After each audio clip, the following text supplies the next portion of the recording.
ఓం నమ శివాయ శ్రీమాత్రే నమ.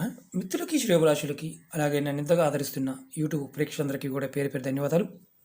మిత్రులరా, మీ అందరికీ కూడా పరాదేవత ఎల్లవేళలా మీతో ఉండి మీ మనోవాంఛ నెరవేర్చాలని మనస్ఫూర్తిగా కోరుకుంటున్నాను. ఈరోజు మనం ఒక అద్భుతమైన ఉపాయం తెలుసుకుందాం. కుటుంబ సభ్యుల మధ్య గొడవలు, సుఖ సంతోషాలు లేకుండా ఉండటం, కొన్ని సందర్భాల్లో అది విడాకుల దాకా వెళ్ళటం, సంబంధం లేని విషయాలతో గొడవ పెట్టుకోవడం, ఇలాంటి సంఘటన జరుగుతూ ఉన్నప్పుడు మనం చాలా మానసికంగా, ఆర్థికంగా, సామాజికంగా కూడా చాలా చాలా ఇబ్బందులు పడుతూ ఉంటాం. ఏదో ఒక చిన్న విషయం దాని కుటుంబంలో గొడవలు జరుగుతున్నాయి. ఉదాహరణ చెప్తాను.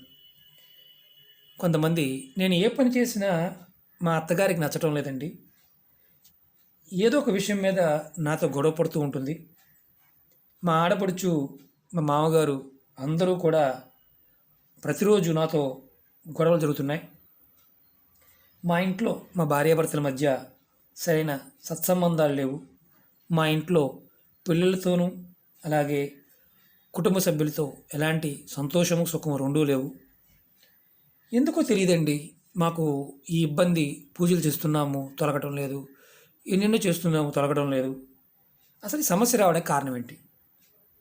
ఇవి తగ్గి జీవితంలో సంతోషంగా ఉండగలమా అని చాలామంది అడిగారు. ఒకటి గుర్తుంచుకోండి, మన జాతకంలో కొన్ని సందర్భాల్లో మనం పెద్దగా పట్టించుకోం. మన జాతకంలో కనుక ఇలాంటి గొడవలు రావడానికి, సమస్యలు రావడానికి, భార్యాభర్తల మధ్య, అత్తమామల మధ్య ఇలాంటి సమస్యలు రావడానికి మన జాతకంలో కుజుడు గనక బలహీనంగా ఉన్న మనకి ఈ సమస్యలు ఎక్కువ వస్తాయి. అలాగే రాహువు, కేతువు, శని భగవానుడి యొక్క అంటే జాతకంలో నీచంలో ఉన్న దశలోను, అంతర్దశలోను, సూక్ష్మదశలోను, విదశలోను ఎక్కడైనా సరే ఆ క్షణంలో సంబంధం లేకుండా గొడవలు వస్తూ ఉంటాయి.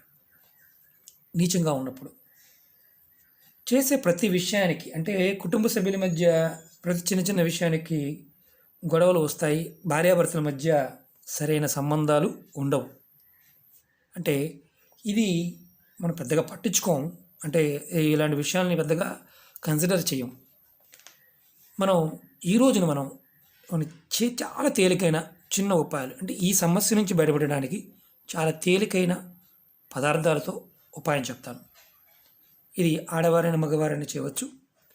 ఎలా చేయాలి, ఏ పదార్థంతో ఏ విధంగా చేయాలో చెప్తాను.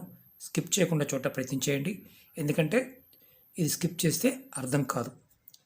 తంత్ర ప్రయోగాలు ఎప్పుడూ కూడా పరిపూర్ణమైన నమ్మకంతో, విశ్వాసంతో మనకి ఆ ప్రయోగంలో మనం ఉండి చేసినప్పుడే ఫలితాలు వస్తాయి.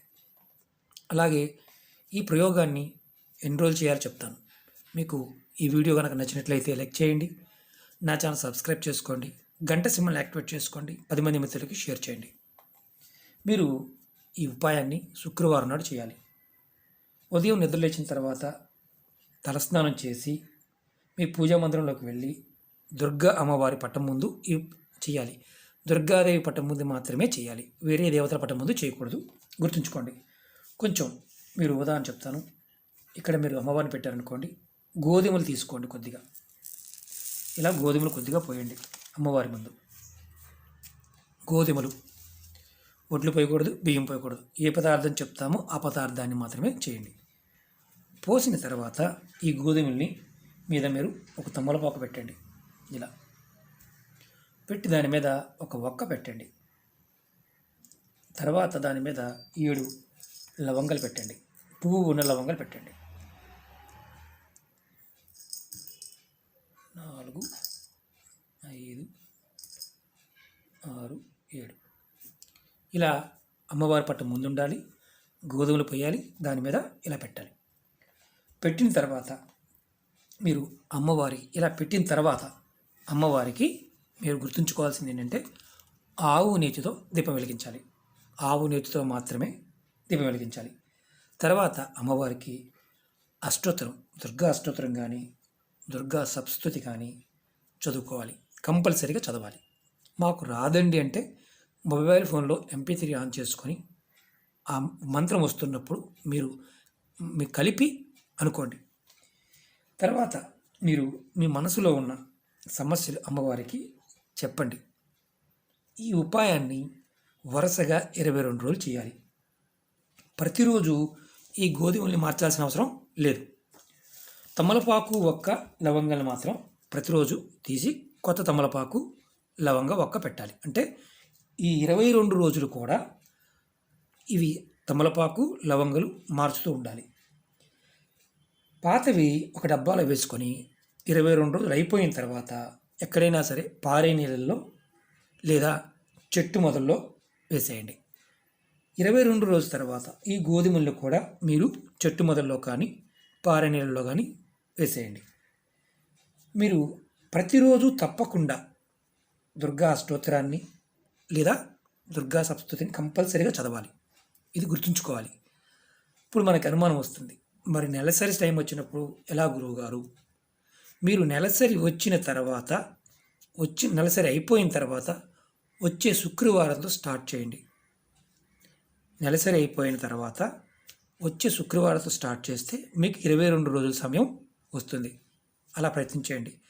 నెలసరి సమయం ఒకవేళ మీకు అనీవెన్గా వచ్చే అలవాటు ఉంటే, ఎవరైతే అలా ఇబ్బంది పడుతున్నారో ఆడవారు, వారు 20 రోజులకి కొంతమందికి ఉన్నప్పుడు ఆ 5 రోజులు ఆపి మిగతా రోజులు కంటిన్యూ చేయండి. 99.9% ముందు నేను చెప్పిన విధానంగా నెలసరి అయిన తర్వాత శుక్రవారం నుంచి 5 రోజుల తర్వాత వచ్చే శుక్రవారం నుంచి ఈ ప్రయత్నం చేయండి. నెలసరి సమయంలో ప్రయత్నం చేయవద్దు, ఎటువంటి ఫలితము రాదు. అలాగే మగవారు కూడా చేయవచ్చా అంటే మగవారు కూడా చేయవచ్చు. ఈ ఉపాయం చేస్తున్నప్పుడు మీరు గుర్తుంచుకోవాల్సింది, స్నానం చేస్తే 21 రోజు స్నానం చేయవలసిన అంటే తలస్నానం చేయవలసిన అవసరం లేదు. మొదటి రోజున మాత్రం తలస్నానం చేసి మొదలు పెట్టాలి. మిగతా రోజులు మీరు రెగ్యులర్గా వేరే పూజలు చేస్తూ వేరే ఉపాయాలు చేస్తూ కూడా ఈ ఉపాయాన్ని ఆచరించవచ్చు. ఆహార నియమావళంటూ ఏమీ లేవు. దీపం విధానం ప్రతిరోజు కంటిన్యూగా చేసుకోవాలి, అంతకన్నా వేరే ఏమీ లేదు. అలాగే ఇది చేస్తున్నప్పుడు మీరు గుర్తుంచుకోవాల్సింది ఏంటంటే, ఆడవారైనా మగవారైనా సరే మనసులో ఉన్న కోరిక ఈ 22 రోజులు కూడా కంటిన్యూగా చెప్పుకోవాలి. ఇది ఆచరించగలిగితేనే చేయండి, లేని పక్షంలో ఈ ఉపాయాన్ని చేయవద్దు. ఎందుకంటే అమ్మవారు జాతకరీత్యా మీ జాతకంలో రాహువు, కేతువు, కుజుడు, అలాగే శని భగవానుడు ఈ ప్రభావాల నుంచి మిమ్మల్ని రక్షణ కలిగిస్తుంది. మీ కుటుంబ సభ్యులు మీకు అనుకూలంగా మారతారు. భార్యాభర్తల మధ్య అన్యోన్యత పెరుగుతుంది. మీ జాతకంలో కుజబలం తక్కువ ఉన్నప్పుడు ఈ సమస్యలు వస్తాయి కాబట్టి ఆ బలం కూడా పెరుగుతుంది. ప్రయత్నపూర్వకంగా చేయండి, ఖచ్చితంగా అద్భుతమైన ఫలితాన్ని పొందుతారు.